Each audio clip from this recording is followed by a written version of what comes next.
Hey guys, what's going on? Coming at you with a Tuesday afternoon video. So just want to make a video. I've been laying low for the past couple days. Just work is really busy towards the end of the year. So that is obviously priority number one. So I really wanted to title this video just like Wall Street has it all wrong. And I'm going to explain to you why I think they have it wrong. I'm holding it on a hand, I'm holding this on my phone, so if it's shaky, I apologize. But I feel like this is a better way. I actually found out in my last video that it's backwards when I read it on my screen, but if I present it like this, you guys will be able to see it. So some things I have been buying the past couple weeks, well, actually this week. The past 3 weeks, I haven't bought anything. The market kind of did that rally in mid-October into all through November, kind of laying low, just stacking money. I got my cash position up to probably 8 to 12%. So I'm kind of just being very selective on what I'm buying. As you know, I'll let you know my thoughts on what Wall Street's doing and where I think the market's going in this month and then in 2023. So something I did buy this week, I did buy Palantir. This is a position that I am really focusing on all next year. They're a profitable company. They have revenue double digit, like 25% growth.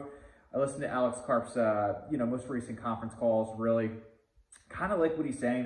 He's a very interesting guy, but I do believe in his business model. It's a very sticky business model. And, when governments or government contracts are used with a company, it usually means you're the best of the best. And obviously, in the future, the more data, the more technology you have, usually that moves innovation and efficiency and makes companies more profitable, bigger, and everything. So I think they are the industry leader in that. I think they're going to be a massive, massive, massive player. They're severely beat down this year. So I did buy sub 7. I really like the stock under $7. I bought it $6.96. I added about 10% of my portfolio, or 10% of my position size this week to it. So my cost base, I started buying the stock around $12. It did peak up to, I believe it was at, last year, I think it was at $24, $28 at peak. So it's just super beat down. Everyone's panicking, retail's capitulating, Wall Street's freaking out, doesn't know what to do. I'm going to get that later in the video about why I think Wall Street doesn't know what the hell they're doing. Another stock I actually bought was PayPal, ticker's PYPL. I've owned this stock since 2019, I believe. So it's, crazy that it's this far down. It's over 40-50% down from my 2019 position. This stock is multi-year lows right now. It's completely disrespected. I think people are scared that the consumer isn't going to pay back. They're running out of money. They're not going to pay their credit cards. And it's just a really risky thing right now for just companies like PayPal, is my opinion. So I did buy at $72 even this week. I added about 5% of my position, so I went kind of heavy. This is now a top 4 position of mine in my portfolio. So I'm really putting a lot of money in this stock right now. This one is profitable, has good revenue growth. In the foreseeable future, maybe not, because I'm a long-term investor, maybe not in 2023. It might not skyrocket, but I do think in the coming years, there's a lot of potential in PayPal, and it's going to get back to 52-week highs, and I'm going to make a bunch of money on it. So that's my opinion with PayPal. The reason I captured Wall Street, or I put Wall Street LOL, the reason I put that in there is because I think they don't know what they're doing. They're flip-flopping. They were going in, now they're going out. Jerome Powell was very dovish in his last Fed meeting that he had, or that it was like a week ago. He was very dovish. He was saying how he's pretty optimistic we're not going to go into a recession next year. We definitely are. He is saying that he needs to see inflation go down in a meaningful way. He did already pivot by saying that he's done most likely raising 0.75.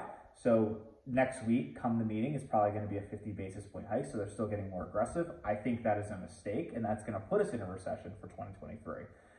He might know that, but he has to make sure inflation gets down for sure. So he's willing to over tighten. And then what's going to happen is they're going to over tighten. Unemployment's going to go up. And then what's going to happen, he's going to have an emergency meeting, or the next meeting, he's going to start reducing rates. And then if need to be, he's going to start printing money again to stimulate the economy. That's exactly what's going to happen, in my opinion, in 2023. Maybe it is a soft landing. It's great. I'm a long-term investor. I'm fully in the market. I'm not getting out of positions that I like for the long term. That's basically all of them. So Wall Street is kind of panicking right now. All week they've been selling after the jobs data came out. The jobs data came in strong.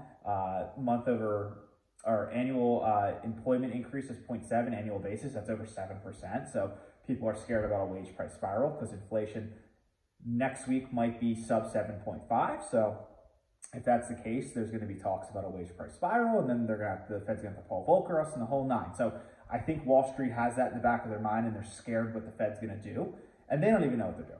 So they're going in, going out. Like Meta, I was loading up that in October at 85, 90, 95 bucks.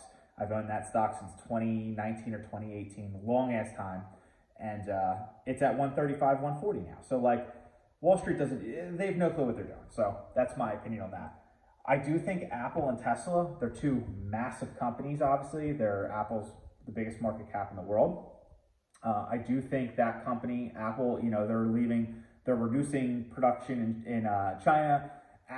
Tesla is going to reduce production in Shanghai. So they're both reducing production. Apple's trying to figure out where to move in India and stuff like that. It's an utter mess. China has the zero COVID lockdown policy. China was protesting. Now they kind of U-turn there saying, hey, we're not having a zero COVID policy. So it's a complete mess everywhere in the world. But I think that's really going to dive into Apple's revenue. It's going to dive into their, they might not be as profitable. They're going to have to teach India what to do or what their objective is. It's a big mess. And I think Apple's going to fall another 15 to 20%. That's my opinion. I think Apple's very appealing under sub 100. I did own Apple, years ago. I was buying it around $65, $68. So I actually exited that position in early 2022 at around 170, I believe, or something like that. So I made like 200-300% on my investment there. And the reason I got out of that is when I saw the Fed said inflation wasn't transitory this year.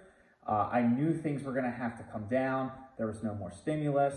Obviously, the consumer was very strong all year, so I was wrong there. I didn't think we were going to have a strong consumer, especially in the back half of the year. However, I knew things were going to have to come down because the money stopped flying around, and inflation, to get it down, they're going to have to get aggressive with rate hikes. That's what they said. That's what they did.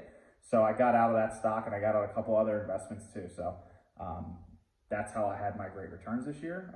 Some people don't believe me, and that's fine. Hopefully, they take me up on my bet. We'll see. We'll see if I'm right or wrong. So that's for you to decide if you want to take that bet or not. So I wouldn't, but if you want to, go ahead. You're going to be wrong. So Amazon. Amazon is another stock. This is a stock I own. I started buying it this year. I'm a little below my cost base. This is a stock I really have my eyes on. They have a lot of money tied up with Rivian. I don't know if Rivian they're not going to turn profitable forever, and that might drive down their balance sheet a little bit.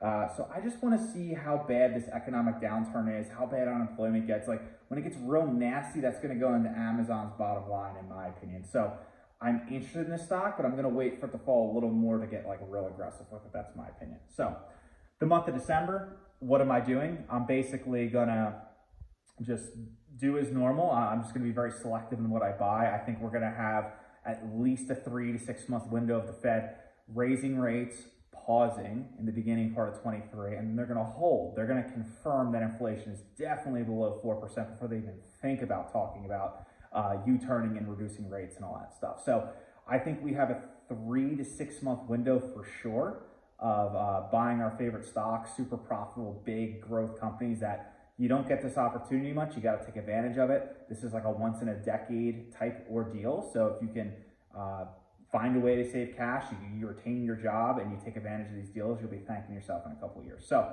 trying to get to 1,000 subs by the end of this month. I think I'm like 50 away. So if you guys do that, much appreciated. Really want to do that before 2023 hits. So if you guys like this video, make sure you subscribe. Till tomorrow, peace.